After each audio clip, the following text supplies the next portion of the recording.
এই যে আমরা ঈদে মিলাদুন নবী মাহফিল আমরা এখানে করছি, যখন আমরা কেউ দুনিয়াতে আসি নাই, বর্তমানে প্রায় পৃথিবীর মধ্যে 750 কিংবা 800 কোটি মানুষ আছে। এই 800 কোটি মানুষ যখন রুহের জগতে ছিল, যারা দুনিয়াতে এসেছে এখন কিন্তু কবরে, তারাও রুহের জগতে ছিল। যারা বর্তমানে আছে তারাও রুহের জগতে ছিল। যারা ভবিষ্যতে কিয়ামত পর্যন্ত দুনিয়াতে আসবে তারাও রুহের জগতে ছিল। কুরআনুল কারীম সাক্ষ্য দেয়, আমার আল্লাহ সেই রুহের জগতে 3টা প্রোগ্রাম করেছেন। সুবহানাল্লাহ বলেন। কয়টা? আরো জোরে বলেন কয়টা? প্রথম যে প্রোগ্রামটা হলো, প্রোগ্রাম শব্দের বাংলা হচ্ছে অনুষ্ঠান, মাহফিল যেটা আমরা বলি, ইংরেজিতে প্রোগ্রাম বলে। মাহফিল বললে অনেকে বলবে যে সুন্নিরা এগুলো বানায় বানায় বলতেছে, সেজন্য আমি প্রোগ্রাম শব্দটা বেশি। প্রোগ্রাম আল্লাহ করছেন কয়টা? দুনিয়াতে নাকি রুহের জগতে? আরো জোরে বলেন।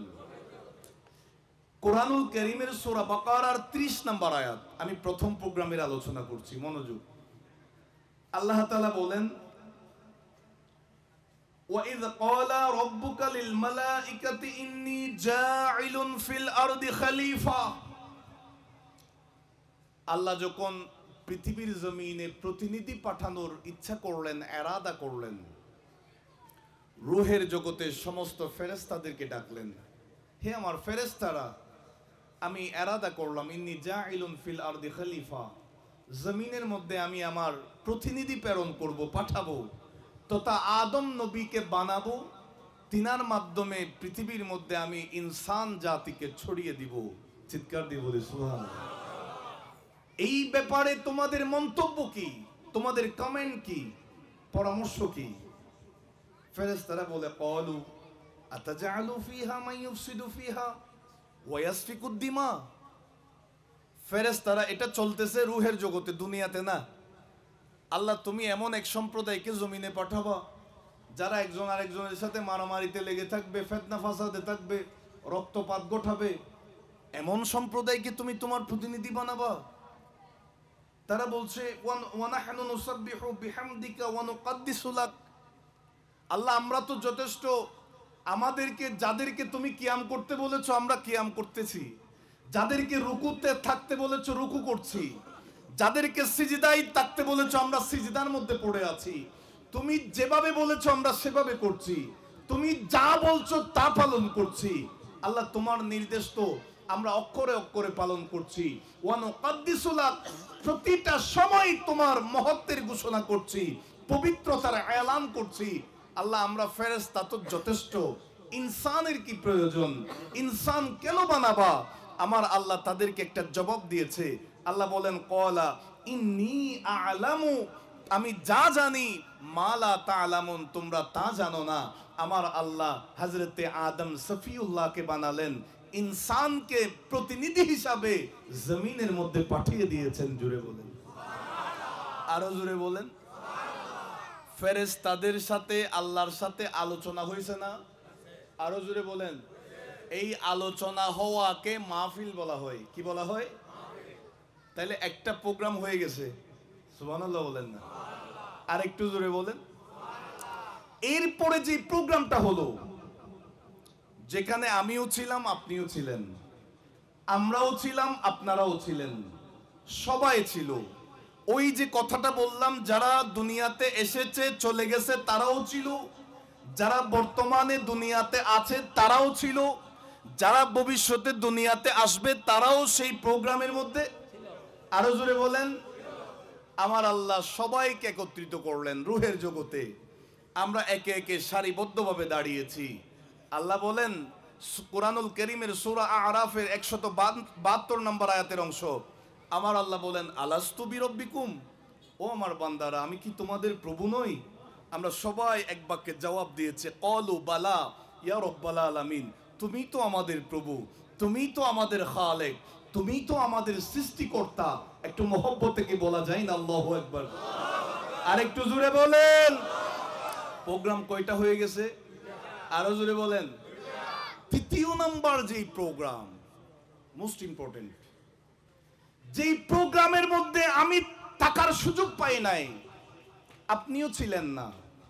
যেই প্রোগ্রামের মধ্যে হযরতে জিবরিল আলাইহিস সালাম তিনিও থাকতে পারেন নাই, যেখানে আজরাইলও আসতে পারেন নাই, যেখানে কোন ফেরেশতা তো দূরের কথা, মানুষ তো দূরের কথা, কোন সৃষ্টি আসতে পারে নাই। যেই প্রোগ্রামে ছিল শুধুমাত্র আল্লাহর 1,24,000 মতান্তরে 2,24,000 আম্বিকরাম আলাইহিমুস সালাম।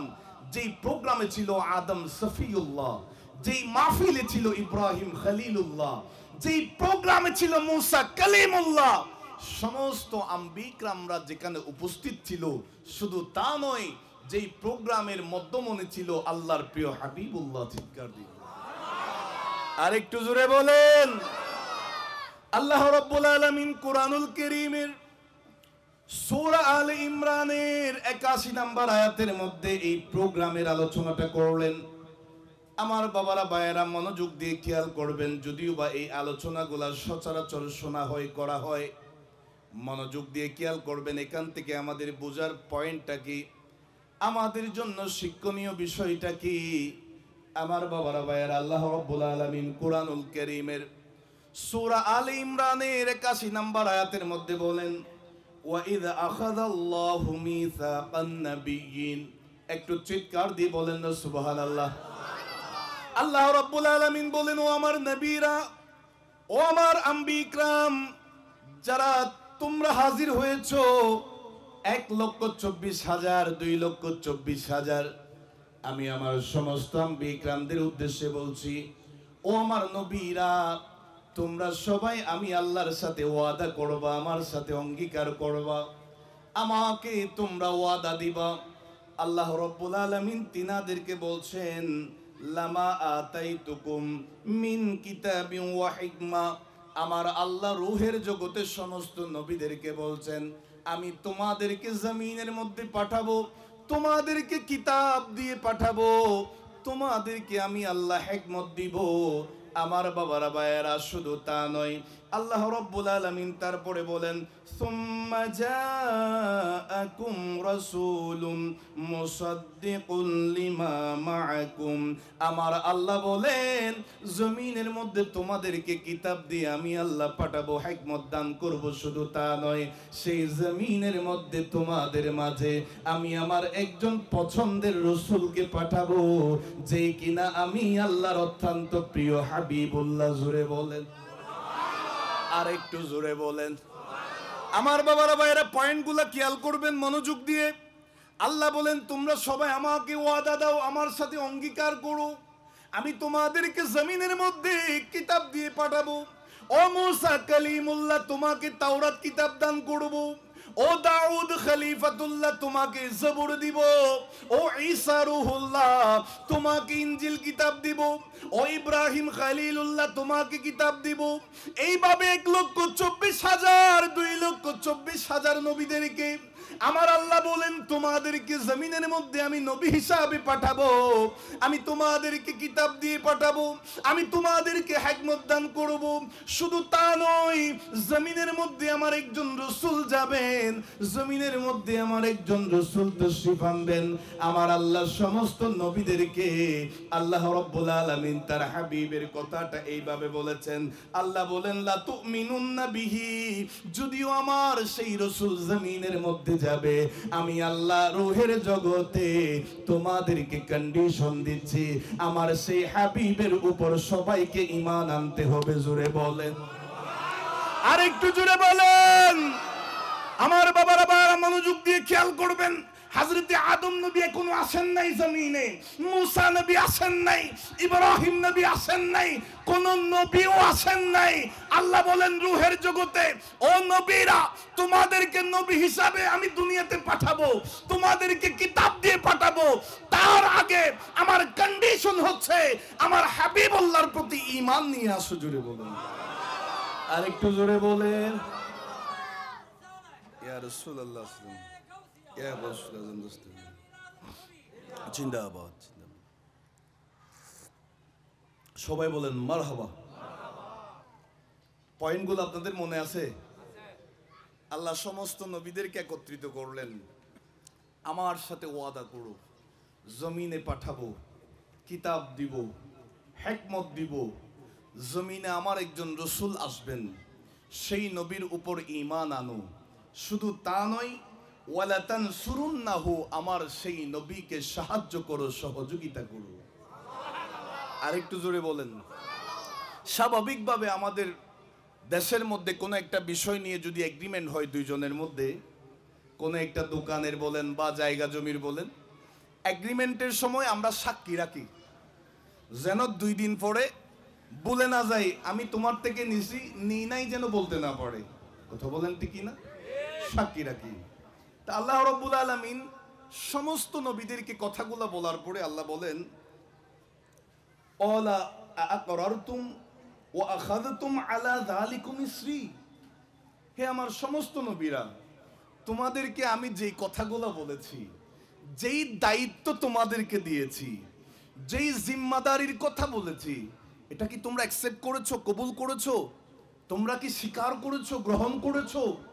সমস্ত নবীরা আমার আল্লাহকে জবাব দিয়েছেন, ক্বালু ইয়া রাব্বাল আলামিন আকরারনা, আল্লাহ তুমি যা বলেছো আমরা সবাই মেনে নিয়েছি।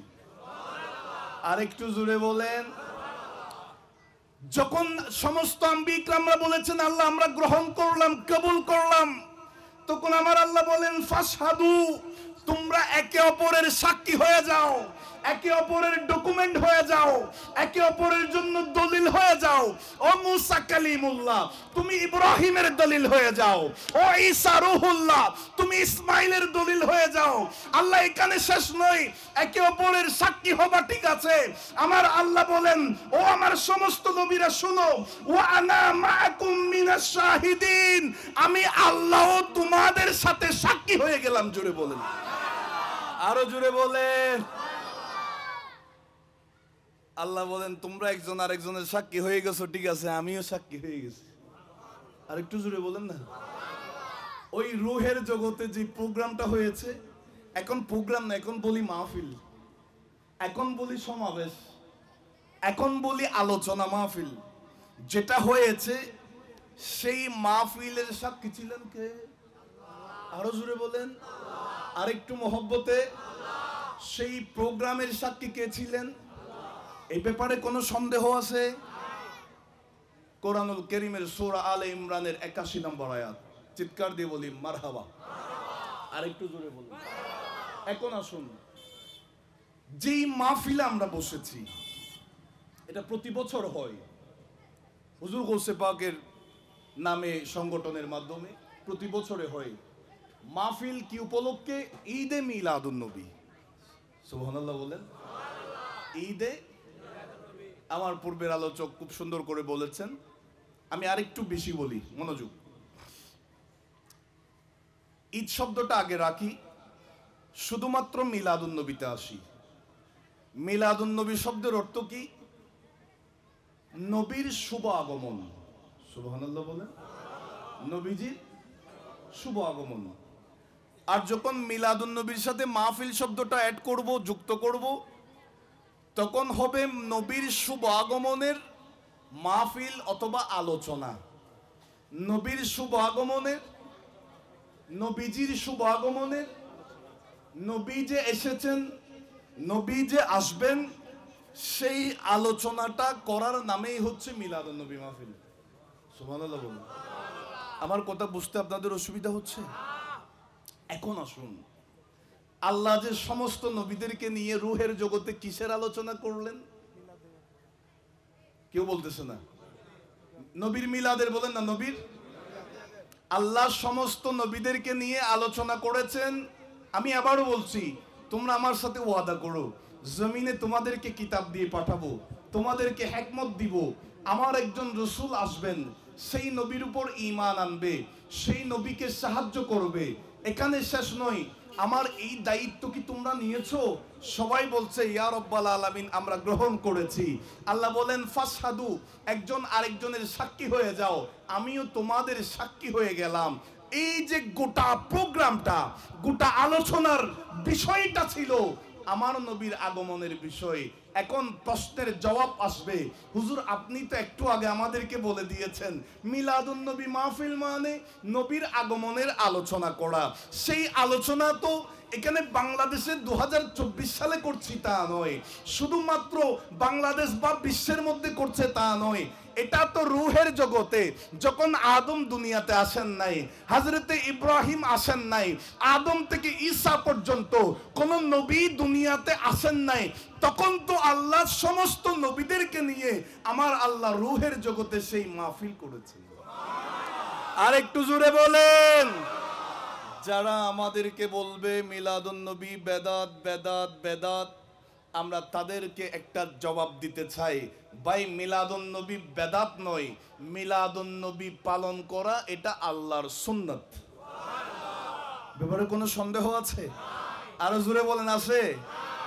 আল্লাহ আমাদেরকে কবুল করুক। আর একটু জোরে বলুন। ওই ঈদ শব্দ যেটা এক সাইডে রাখছি, এই ঈদ শব্দের অর্থ হচ্ছে খুশি হওয়া, আনন্দিত হওয়া। কথা বলেন ঠিক কিনা? একটা গ্রুপ আছে যারা বলে যে ঠিক আছে মিলাদুন নবী পর্যন্ত আসছি, তবে ঈদে যাইতে পারবো না। মানে বুঝেন নাই, মিলাদুন নবী মানবো, ঈদে মিলাদুন নবী মানবো না। নাউজুবিল্লাহ বলেন। মানে মাঝামাঝি আসছি, আর সামনের দিকে যাইতে চাই না। কেন? আমরা রমজানের ঈদ যখন করি নামাজ আছে, আমরা যখন কুরবানের ঈদ পালন করি নামাজ আছে, খুতবা আছে। তোমাদের ঈদে মিলাদুন নবীতে কি আছে? এই ধরনের প্রশ্ন আমাদেরকে করে কি করে না? আরো জোরে বলেন। জবাবেরও দরকার আছে না? আর একটু জোরে বলেন। ঈদ শব্দের অর্থ কি? আরো জোরে বলেন। ওই যে খুতবার মধ্যে আমি একটা আয়াত পড়েছি, মনোযোগ, আমি শুধু শাব্দিক অনুবাদটা করব। আল্লাহ বলেন, কুল ওগো হাবিব আপনি আমার বান্দাদেরকে এলান করে দেন, বলে দেন, বিফদলিল্লাহ আমি আল্লাহ যে তাদেরকে ফজল দিয়েছি, অনুগ্রহ দিয়েছি, ওয়া বিরহমাতিহি আমি আল্লাহ যে রহমত দিয়েছি। আল্লাহ বলেন আমি ফজল দিয়েছি, আমি রহমত দিয়েছি, ফাবিযালিকা ফালইফরাহু তারা যেন আমার ফজল এবং রহমত পেয়ে খুশি উদযাপন করে। সবাই কিন্তু বলে নাই। এখন প্রশ্ন, ইয়া রাব্বাল আলামিন তোমার রহমত কি, তোমার ফজল কি? প্রশ্নের জবাব আসবে, নামাজ আল্লাহর রহমত, ঠিক কিনা বলেন? রোজা আল্লাহর রহমত, হজ আল্লাহর রহমত, যাকাত আল্লাহর রহমত। এই যে দুনিয়ার জমিনে আমরা যা কিছু করছি সবগুলো আল্লাহর নিয়ামত, সবগুলা রহমত। তবে এই প্রশ্নের জবাবে একটু চিন্তা করতে হবে, নামাজ আল্লাহর রহমত এটা মুসলমানদের জন্য, হজ আল্লাহর রহমত এটা মুসলমানদের জন্য নির্দিষ্ট, যাকাত আল্লাহর রহমত এটাও নির্দিষ্ট, রোজাও আল্লাহর রহমত এটাও নির্দিষ্ট। ইয়া রব্বাল আলামিন তুমি যে বলেছো তোমার রহমত পাওয়ার পরে তারা যেন আনন্দ করে খুশি হয়, আল্লাহরে তুমি এখানে কোন রহমতের কথা বলেছো? এমন কোন রহমতের কথা বলেছো? আমার আল্লাহ বলবেন তোমরা কি কোরআন দেখো নাই? তোমরা কি কোরআনে স্টাডি করো নাই? আমি আল্লাহ কোরআনে তো দিয়ে দিয়েছি, ওমা আরসালনাকা ইল্লা রাহমাতাল লিল আলামিন। আমি ওই রহমতের জন্য এই রহমতের কথা বলছি, যেই রহমত কোন নির্দিষ্ট সম্প্রদায়ের জন্য নয়, যেই রহমত কোন নির্দিষ্ট সৃষ্টির জন্য নয়, যেই রহমাতুল লিল আলামিনকে আমি গোটা জাহানের জন্য রহমত হিসাবে পাঠিয়েছি, সেই নবীকে পেয়ে তোমরা খুশি উদযাপন করো, আমি আল্লাহ সেটার কথা বলেছি। জুড়ে আর একটু জুড়ে বলেন। আমার নবীর চাইতে বড় রহমত আর কিছু হতে পারে? আর কিছু আসতে পারে? নামাজ আল্লাহর রহমত, নামাজ পাইছি নবীর মাধ্যমে, রোজা আল্লাহর রহমত, আর সেই রহমত আননেওয়ালা হচ্ছে আমাদের নবী। সুবহানাল্লাহ বলো। এরপর আল্লাহ কি বলেন, হুয়া খায়রুম মিম্মা ইয়াজমাউন। এই গোটা জিন্দেগিতে যত আমল, যত নেকি, যত ইবাদত করেছেন, আল্লাহ বলেন সমস্ত ইবাদতের মধ্যে সর্বোত্তম, সর্বোচ্চ, সবচাইতে দামি ইবাদত হচ্ছে ঈদে মিলাদুন নবী পালন করা। আল্লাহ আমাদের সকলকে বোঝার তৌফিক দিন। আর একটু জোরে বলেন। আসুন আমরা আল্লাহ রাসূলকে একটু ডাকি। আমার নবী এখান থেকে ডাকলে শুনবেন? শোনার সেই ক্ষমতা আমার নবীর আছে? আরো জোরে বলেন আছে? শুধু শোনার ক্ষমতা নয়, নবী তো দেখতে পারেন, শুধু তা নয়, নবী চাইলে আসতেও পারেন। ক্ষমতা আছে না নাই? এটা আহলে সুন্নাত ওয়াল জামাতের আকীদা। নবীকে যেখানে ডাকা হয় আশেকরা, নবী যদি ইচ্ছা করেন চাইলে আসতে পারেন। একটু মহব্বতে, ইয়া রাসূলুল্লাহ ইয়া হাবিবাল্লাহ ইয়া রাসূলুল্লাহ ইয়া রাসূলুল্লাহ, তুমি জীবন তুমি মরণ, আধার ঘরে তুমি আপন, তুমি জীবন তুমি মরণ, আধার ঘরে তুমি আপন, তুমি মোদের পারের তরি, তুমি মোদের পারের তরি, তুমি নিদানে তরানে ওয়ালা ইয়া রাসূলুল্লাহ, আর জোরে জোরে ইয়া রাসূলুল্লাহ লা ইয়া রাসূলুল্লাহ ইয়া রাসূলুল্লাহ, তুমি মোদের আশার আলো, তাই তো তোমায় বাসি ভালো। একটু মহব্বতে কি বলা যায় না ইয়া রাসূলুল্লাহ? তুমি মোদের আশার আলো, তাই তো তোমায় বাসি ভালো। হৃদয় নামের ফুলদানিতে, হৃদয় নামের ফুলদানিতে গেতে রেখেছি প্রেমেরি মালা ইয়া রাসূলুল্লাহ ইয়া রাসূলুল্লাহ লা ইয়া রাসূলুল্লাহ ইয়া রাসূলুল্লাহ। সকলে আবার বলি সাল্লাল্লাহু আলাইহি ওয়াসাল্লাম। আরো একটা প্রশ্ন তারা আমাদেরকে করে, কি বলে? 12 রবিউল আউয়াল চট্টগ্রাম জামিয়ার ময়দান থেকে, আবার ফটিকছড়ি থানার বিভিন্ন জায়গা থেকে রবিউল আউয়ালকে তোমরা উপলক্ষ করে জশ্নে জুলুস আয়োজন করো, নবীর শুভ আগমনের র্যালি করো। এটা পেয়েছো কোথায়? এটা কোথায় পেয়েছো? একটা প্রশ্ন তারা আমাদেরকে করে না? আর একটু জোরে বলেন। আমরা তাদেরকে বলতে চাই, এটা নতুন কোনো বিষয় নয়। তারিখের কিতাব যদি তোমরা স্টাডি করো বুঝতে পারবা, কিতাব যদি গবেষণা করো বুঝতে পারবা। আমার নবীকে যখন আল্লাহ অর্ডার করলেন, ইয়া রাসূলুল্লাহ আপনি মক্কা ছেড়ে মদিনায় চলে যান, আমার নবী কারো ভয়ে নয়, আল্লাহর নির্দেশে মক্কা থেকে মদিনার উদ্দেশ্যে বের হয়ে গেলেন। আল্লাহর নবী যে মদিনায় আসবেন এই খবর যখন সারা মদিনায় ছড়িয়ে গেছে, মদিনাবাসীরা তো পাগল হয়ে গেছে। সকালবেলা পাহাড়ের চূড়ায় উঠে যেত, সন্ধ্যা পর্যন্ত দেখে থাকতো ওই মক্কা থেকে মদিনার মধ্যে নবীর আগমন হচ্ছে, নবীর কদম মদিনার জমিনে পড়ছে কিনা।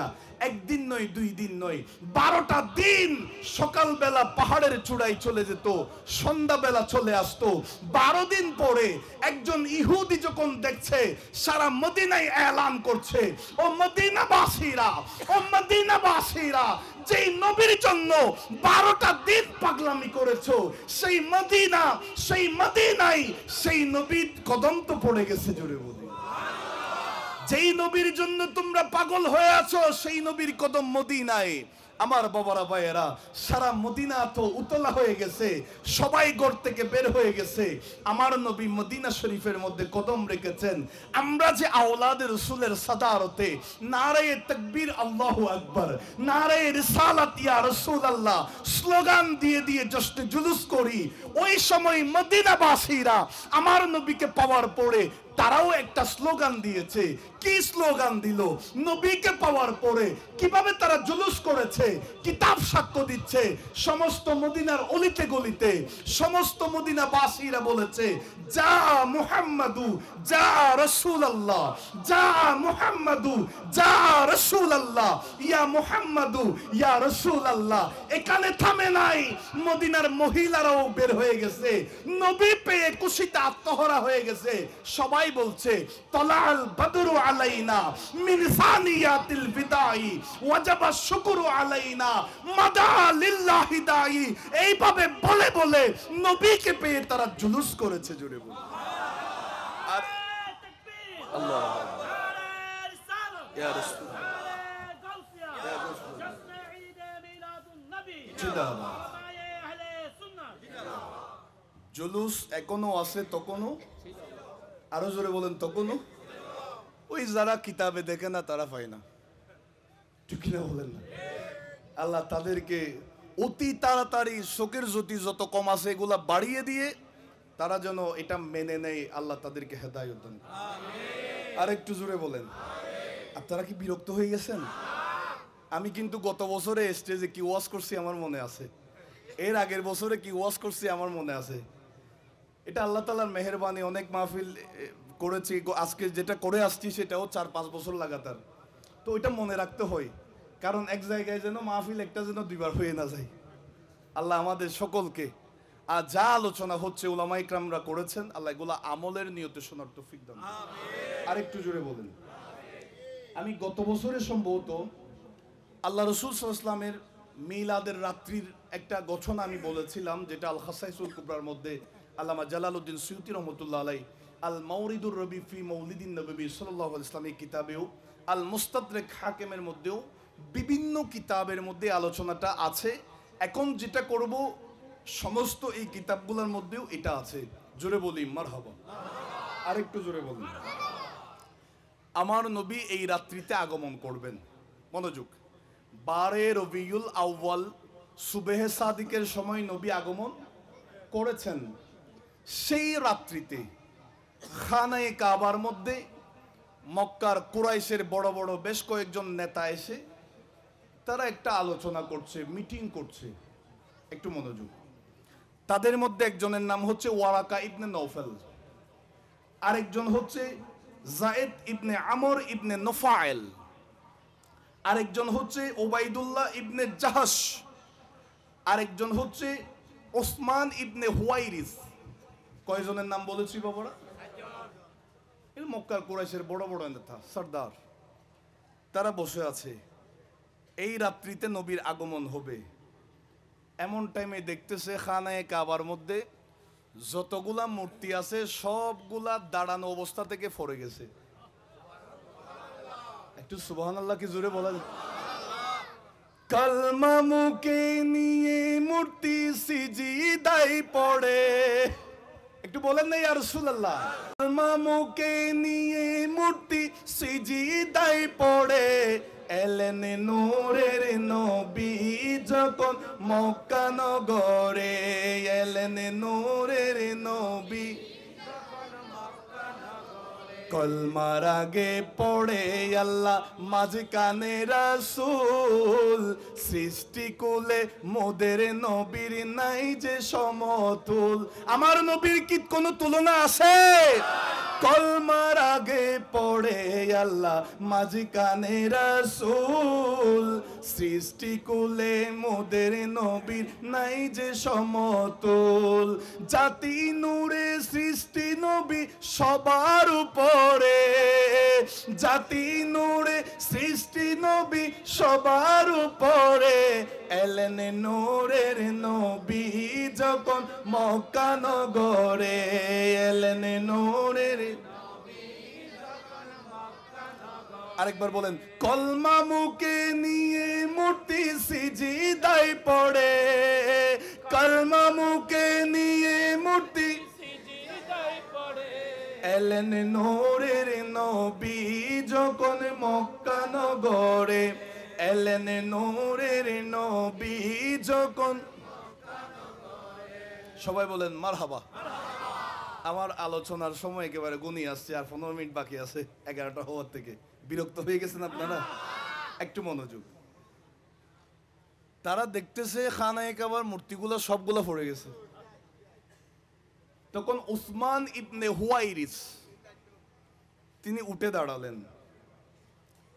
উঠে দাঁড়ানোর পরে মূর্তিটাকে সোজা করে দিছে, যেগুলো পড়ে গেছে এগুলাকে সোজা করে দেওয়ার পরে তিনি একটা কবিতা রচনা করলেন। কবিতার সুরে বলছে, আয়া সোনামাল ঈদিল্লাযী সফা হাওলাহু সনাদিদা ওয়াফদিন মিন বাঈদিন ওয়া মিন কুরবিন।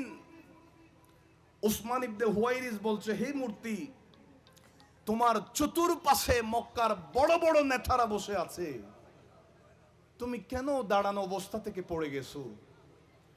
তোমার চারপাশে মক্কার বড় বড় কুরাইশ সরদাররা বসে আছে, তুমি কেন পড়ে গেলা? কি হয়েছে?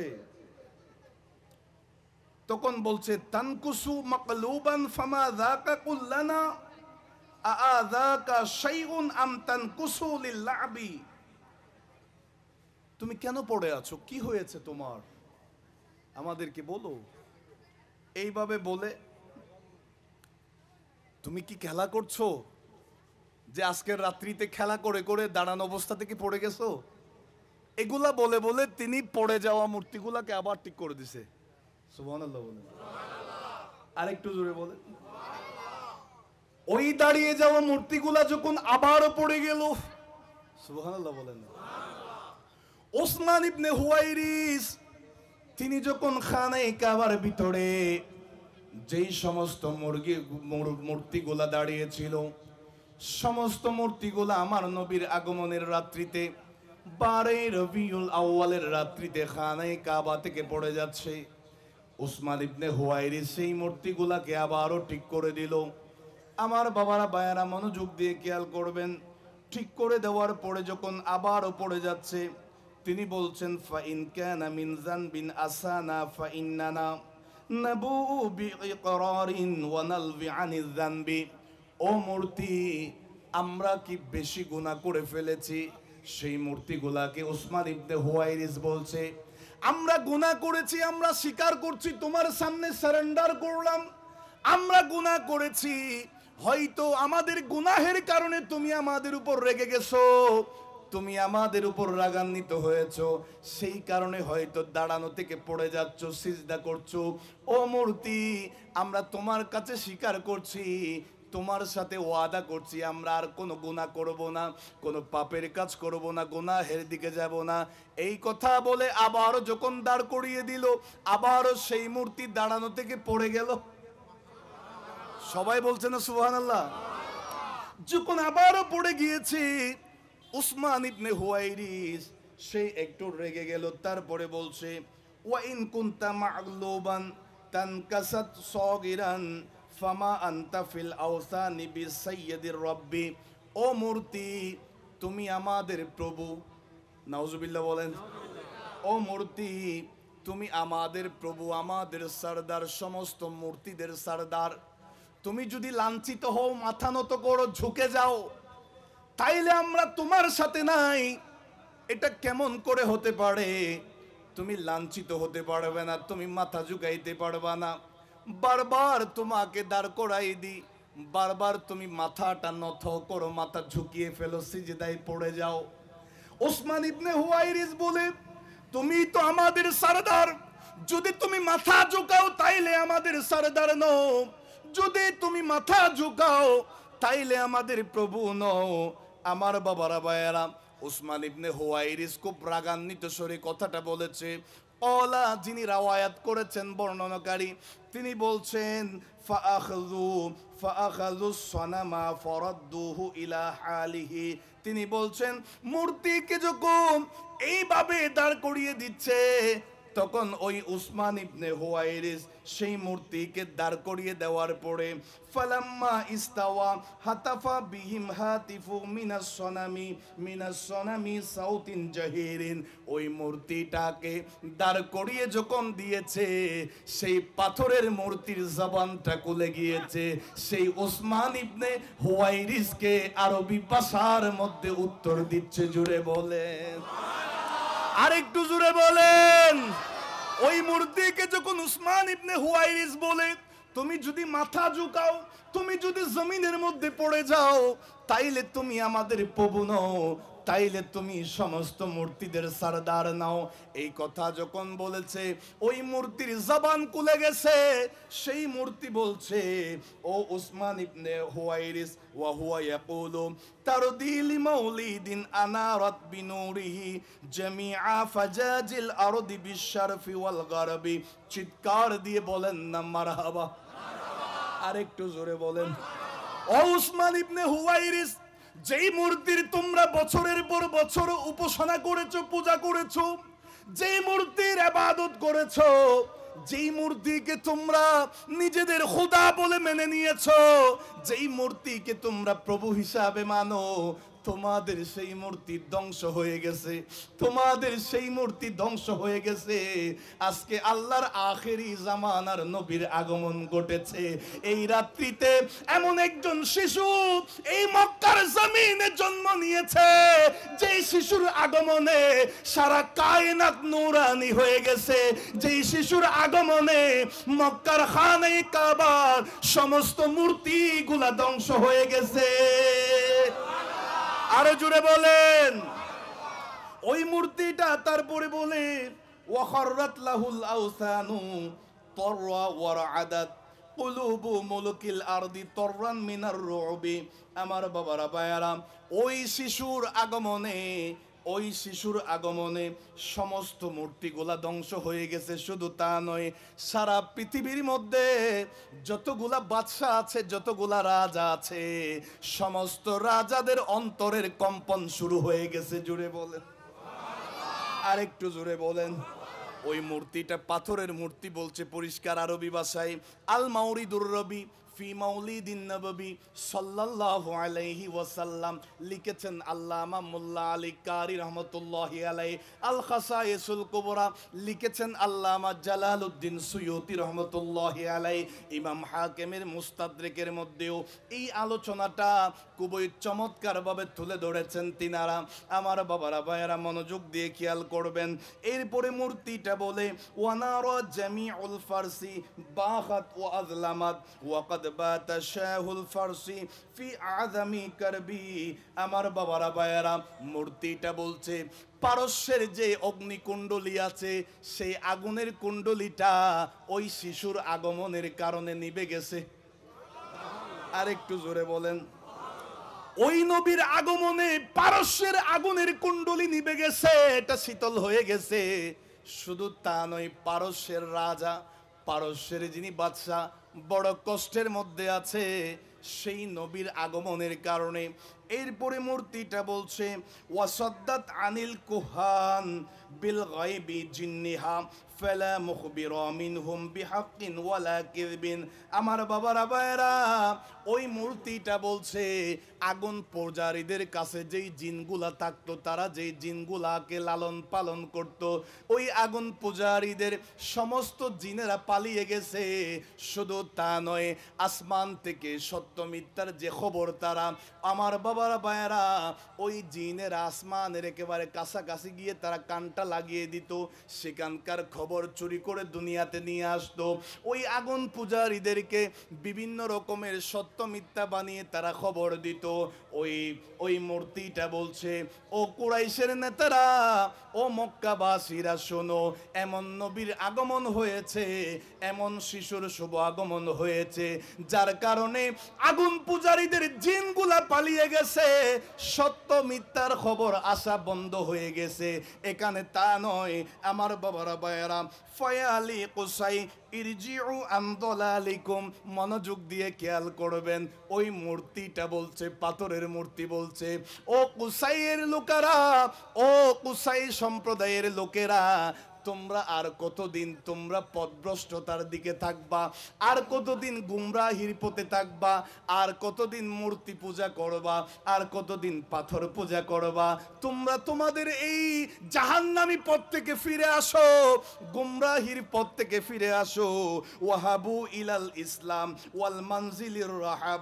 ওই মূর্তিটা বলছে, তোমরা আর পথভ্রষ্টতার দিকে নয়, তোমরা ইসলামের ছায়াতলের মধ্যে আশ্রয় নিয়ে নাও। জোরে বলেন, আর একটু জোরে বলেন। আপনারা কি বিরক্ত হয়ে গেছেন? আমার বাবারা ভাইয়েরা মনোযোগ। ওই মূর্তিটা বলছে, তোমরা যেটা পালন করছো তোমাদের ধর্ম সত্য নয়, মিথ্যা। মূর্তি পূজা বন্ধ করে দাও। খানায়ে কাবায় যত মূর্তি ছিল, আমার নবীর শুভ আগমনের কারণে সাথে সাথে সমস্ত মূর্তিগুলা সিজদা পড়ে দিয়েছে। আমার বাবারা ভাইয়ারা, ওই মূর্তির জবানে সমস্ত কাফেরদেরকে দাওয়াত দিয়ে দিয়েছে। চিৎকার দিয়ে বলেন না সুবহানাল্লাহ? আর একটু জোরে বলেন। আমার আলোচনা একেবারে শেষের দিকে, মনোযোগ। আর কয়েক মিনিট কথা বলবো, মনোযোগ। যেই নবীকে শুধু আমরা নই, ওই খানায়ে কাবার মূর্তিরা পর্যন্ত চিনেছে, যেই নবীকে শুধু ইনসান নয় প্রাণীরা পর্যন্ত চিনেছে, যেই নবীকে শুধু আমরা নই, যেই নবীকে পশু পাখি তৃণলতা সব কিছু চিনেছে। আমার বাবারা ভাইরা, সেই নবীকে ভালোবাসার জন্য, সেই নবীকে মহব্বত করার জন্য আমাদেরকে কোরআনুল কারীমের মধ্যে বলেছেন কে? আর একটু জোরে বলেন। আল্লাহ বলেন, ও বান্দা, যদি আমি আল্লাহকে চাও, যদি আমি আল্লাহকে রাজি করতে চাও, যদি আমি আল্লাহর ভালোবাসা পাইতে চাও, তাইলে আমার হাবিবুল্লাহর গোলাম হয়ে যাও। আমার বাবারা বাবারা, কিতাবের মধ্যে আছে আল্লাহর নবীর একজন সাহাবী, আল্লাহর নবী সরকারে দো আলম ফজরের আজানের আগ মুহূর্তে আমার নবী হুজরায়ে পাক থেকে বের হলেন ফজরের নামাজ আদায় করার জন্য।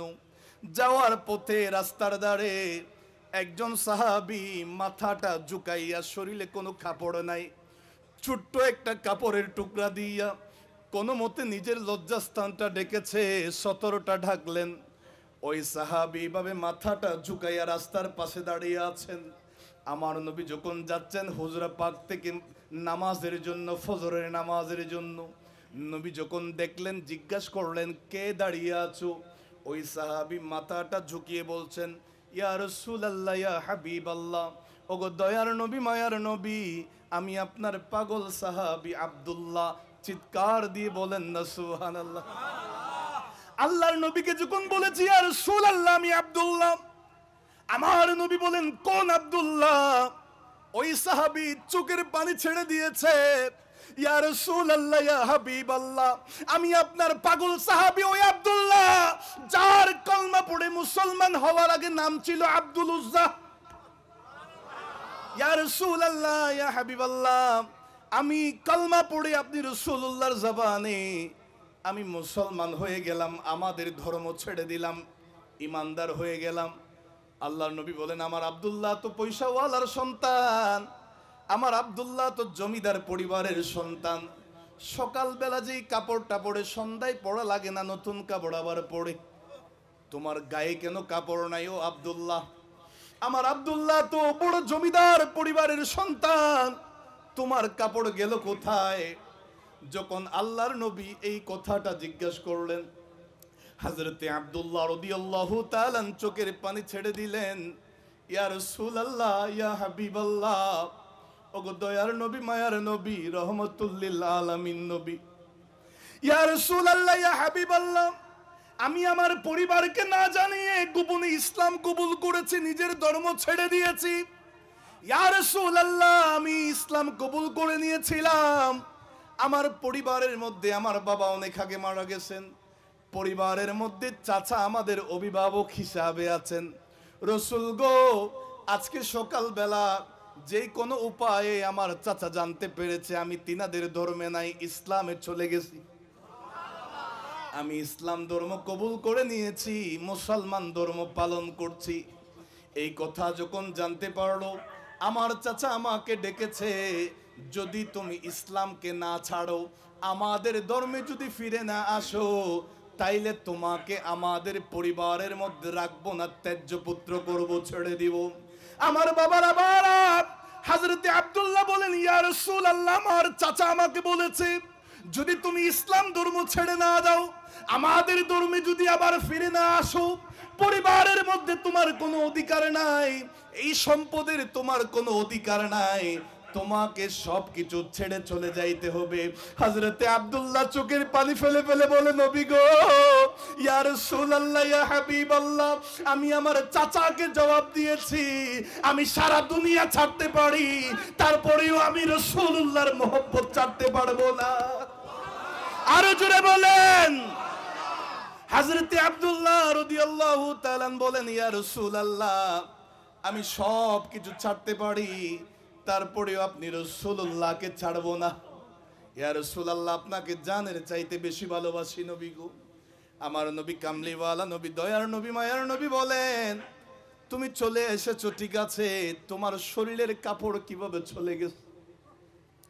হযরতে আব্দুল্লাহ রাদিয়াল্লাহু তাআলা বলেন, ইয়া রাসূলুল্লাহ, আমি যখন ডাইরেক্ট জবাব দিয়ে দিয়েছি দুনিয়া ছাড়তে রাজি, তারপরেও নবী ছাড়তে রাজি না।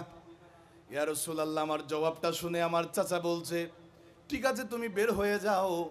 আমি যখন বের হয়ে যাচ্ছিলাম এমন টাইমে আমার চাচা বলে, তোমার শরীরে যা কাপড় আছে সেগুলা রেখে যাও। নাউজুবিল্লাহ বলেন। তোমার শরীরের সমস্ত কাপড় রেখে যাও। আমার চাচা মনে মনে ভেবেছে, হয়তো আমার শরীরে যদি, গায়ে যদি কোনো কাপড় না থাকে তাইলে তো আমার মান সম্মান চলে যাবে, ইজ্জত চলে যাবে, মানুষের সামনে খালি গায়ে যাইতে পারবো না, হয়তোবা আমি লজ্জার কারণে, সম্মান বাঁচানোর কারণে হয়তো ইসলাম ছেড়ে দিতে পারি, আবারও আমাদের ধর্মে আসতে পারি। আমি আমার চাচাকে জবাব দিয়েছি, আমি সমস্ত কাপড় ছেড়ে দিব, খুলে দিব, আমি আমার মান সম্মান কুরবান করে দিতে রাজি আছি, তারপরেও আমি কামলিওয়ালা নবীকে ছাড়তে রাজি না। জোরে বলে, ইয়া রাসূলুল্লাহ, ইয়া হাবিবাল্লাহ, আমি আমার সমস্ত কাপড়গুলো খুলে দিয়েছি নবী গো, আমি আমার লজ্জাস্থান ঢাকার মতো কোনো কাপড় আমার মধ্যে নাই। আমি আর দেরি করি নাই, আমার মহব্বতের মা জননীর কাছে চলে গেলাম। চোখের পানি ফেলে ফেলে যখন আমি আমার আম্মা জানকে বলছি, ও মা, যদিও বা আমি আপনার ধর্ম ছেড়ে দিলাম, তারপরেও তো আপনার সেই গর্বের মধ্যে আমি ছিলাম, যদিও বা আমি আজকে মুসলমান হয়ে গেলাম, তারপরেও তো আপনি যে আমার গর্ভধারিণী মা, আপনাকে তো আমি অস্বীকার করতে পারবো না। সন্তান কখনো মা থেকে আলাদা হইতে পারে না। মা রে, আমি তোমার পেটের সন্তান, তোমার কাছে ভিক্ষা চাই। ও মা, তোমার সন্তানের ইজ্জত চলে যাবে যদি ঘর থেকে বের হয়। মা রে, আমার লজ্জাস্থানটা ঢাকার জন্য যদি পারো আমাকে একটা কাপড়ের টুকরা দাও। আমি যখন আমার মা জননীকে চোখের পানি ফেলে ফেলে বললাম, আমার আম্মা জান আমাকে একটা কাপড়ের টুকরা দিয়েছে, ওই কাপড়টা দিয়ে আমি আমার লজ্জাস্থানটা ঢাকলাম। ইয়া রাসূলুল্লাহ, ইয়া হাবিবাল্লাহ, আমি আমার পরিবার ছেড়ে দিয়েছি, আমি আমার সমাজকে ছেড়ে দিয়েছি, আমি আমার এলাকা ছেড়ে দিয়েছি।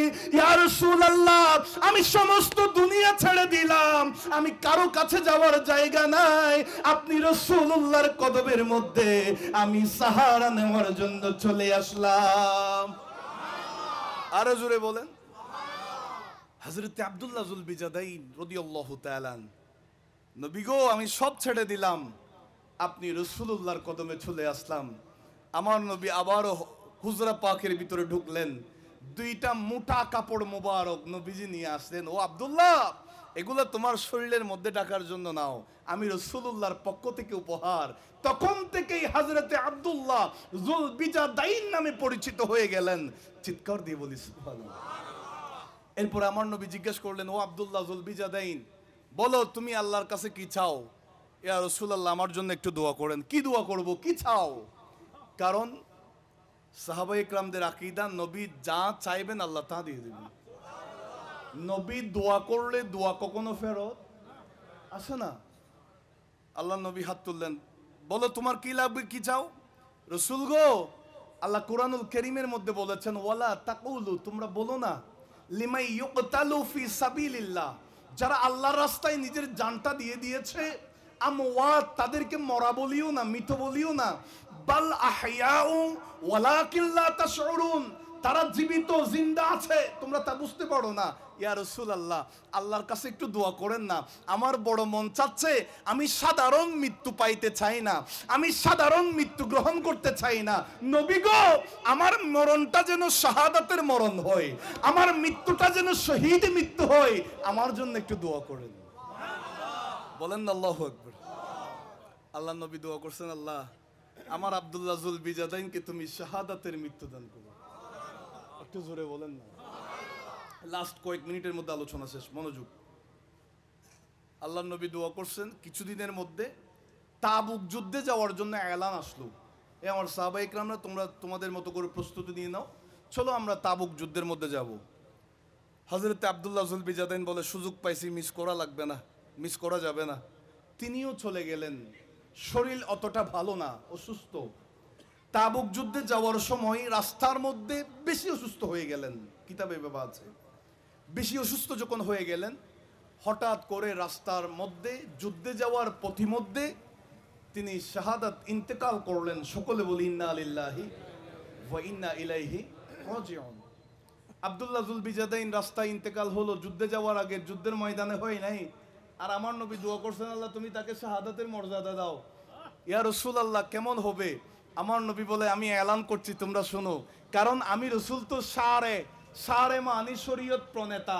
আমি রসুল যেটাকে হালাল বলবো আল্লাহ সেটাকে হালাল করবে, আমি যেটাকে হারাম বলবো এটা আল্লাহ হারাম বলবে। আমি হারামকে হালাল করতে পারি, হালালকে হারাম করতে পারি। আমি রসুল জায়েজকে নাজায়েজ করতে পারি, নাজায়েজকে জায়েজ করতে পারি। আমি রসুল যা বলি তাই শরীয়ত। আমার নবী বলেন, রাস্তাঘাটে কোন মানুষ যদি ইন্তেকাল করে, অ্যাক্সিডেন্টে হোক অথবা অসুস্থ হোক, আমি রাসূল বলে দিলাম আমার আল্লাহ তাকে শাহাদাতের মর্যাদা দিবে। আর একটু জোরে বলেন। হযরতে আব্দুল্লাহ জুল বিজাদাইন শহীদের মর্যাদা পাইলেন, শাহাদাতের মর্যাদা পেয়েছেন। আল্লাহর নবী এলান করলেন, এ ফারুকে আজম সিদ্দিক আকবর, আমার রসুল বিজাদাইনকে তোমরা গোসল দেওয়া, কফন পড়াও, আমি রসুল তার জানাজার ইমামতি করব। আর একটু জোরে বলেন। আজকে আমাদের জামিয়া আঞ্জুমানে রহমানিয়া আহমদিয়া সুন্নিয়া ট্রাস্টের যিনি সিনিয়র এসবিপি জনাব আলহাজ মরহুম মকফুর ফানাফি শেখ জনাব মহসিন সাহেব রহমতুল্লাহ আলাই ইন্তেকাল করেছেন সকালবেলা। ইন্না লিল্লাহি ওয়া ইন্না ইলাইহি রাজিউন। ওনার জানাজা হয়েছে জামিয়ার ময়দানে আওলাদে রসুলের ইমামতিতে। নসিব ভালো না খারাপ? আরো জোরে বলেন। ভালো বলতে এত ভালো আর হইতে পারে না, এটা বড় খুশ নসিব। কথা বলেন ঠিক কিনা? তো এটা হয় কেমনে? যদি নিসবত ঠিক থাকে। কথা বলেন ঠিক কিনা?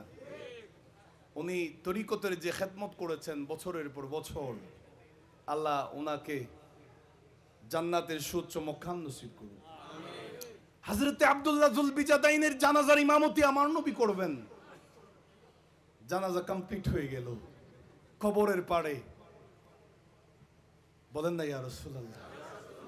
আমার নবী বলছেন, ও সিদ্দিক আকবর ফারুক আজম, আমার জুল বিজাদাইনের কবরে আমি রাসূলুল্লাহ নামবো, আমার আব্দুল্লাহ কি আমি রাসূলুল্লাহর কুলে দাও। বলেন না ইয়া রাসূলুল্লাহ। নবীর কেমন পাগল সাহাবী হযরতে সিদ্দিক আকবর রাদিয়াল্লাহু তাআলা, ফারুক আজম রাদিয়াল্লাহু তাআলা, আব্দুল্লাহ জুল বিজাদাইন রাদিয়াল্লাহু তাআলা কে আমার নবীর কাছে দিলেন। আমার নবী কবরের মধ্যে দাঁড়িয়ে দোয়া করছেন, ইয়া রাব্বাল আলামিন, আল্লাহুম্মা ইন্নী আমসাইতু রাদিয়ান আনহু ফারদি আনহু।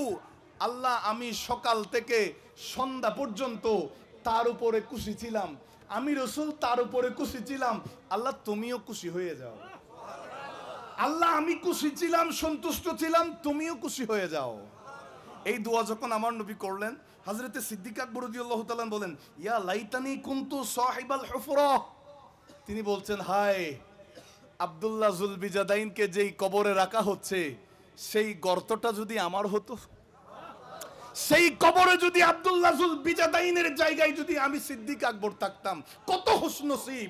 চিৎকার দিয়ে বলি না সুবহানাল্লাহ। সুতরাং নবীর পাগল যদি আমরা হয়ে থাকি, দুনিয়া আখিরাতে আমাদের কোনো চিন্তা টেনশন কিছু। ঈদে মিলাদুন্নবী করে আমরা খুশি না বেজার? আরো জোরে বলেন। আমাদেরকে বছরের পর বছর অনেক ফতোয়া তারা দেয়, মিলাদুন্নবী কি বন্ধ হয়? বড় আফসোস লাগে, তারা কিন্তু জানে না, এগুলা গুগলে সার্চ করলে পাওয়া যাবে। ভারতের একটা মাদ্রাসা আছে, দেওবন্দ মাদ্রাসা, যেই মাদ্রাসার ফতোয়া বাংলাদেশে চট্টগ্রাম বলেন, বিভিন্ন বলেন, হাটহাজারী বলেন, যতগুলা কওমি লাইনের মাদ্রাসা আছে সবাই তাদের ফতোয়া মানে। আমি আগেও বলেছিলাম, প্রায় মাহফিলে বলি, ওই দেওবন্দির একটা শাখা আছে, কানপুর শাখা, সেই শাখার জমিয়তুল উলামা হিন্দ নামক একটা সংগঠন আছে, যেই সংগঠনটা সমস্ত আলেমদেরকে নিয়ে, কওমি আলেমদেরকে নিয়ে, ওই জমিয়তুল উলামা হিন্দ কানপুর শাখা থেকে প্রতি বছর জশ্নে জুলুসকে উপলক্ষ করে 12ই রবিউল আউয়াল জুলুসে মুহাম্মাদি নামে একটা জুলুস তারা বের করে, আমি ভিডিওর মধ্যে দেখেছি। তারা সেই জুলুসের মধ্যে কি পড়ছে জানেন? মুস্তফা জানে রহমত পে লাখো সালাম, শামে বজমে হেদায়েত পে লাখো সালাম। বাংলাদেশে বসে বসে যারা আমাদেরকে বেদাত শিরিকের ফতোয়া দাও, আমরা তাদেরকে বলতে চাই, ফতোয়া আমাদেরকে নয়, তোমাদের মুরব্বীদেরকে দাও। ফতোয়া যদি দিতে চাও লেবাননের মধ্যে চলে যাও, যেখানে 50 লাখ মানুষ একত্রিত হয়ে ঈদে মিলাদুন্নবী করছে। শুধু তা নয়, সারা পৃথিবীর প্রতিটা কান্ট্রির মধ্যে আমার নবীর শুভ আগমনকে উপলক্ষ করে ঈদে মিলাদুন্নবী করছে, পালন করছে। আমার বাবারা ভাইয়ারা, যতই বাধা দিতে চাও না কেন, বছরের পর বছর নবীর আশেক মিলাদুন্নবী করতেই থাকবে।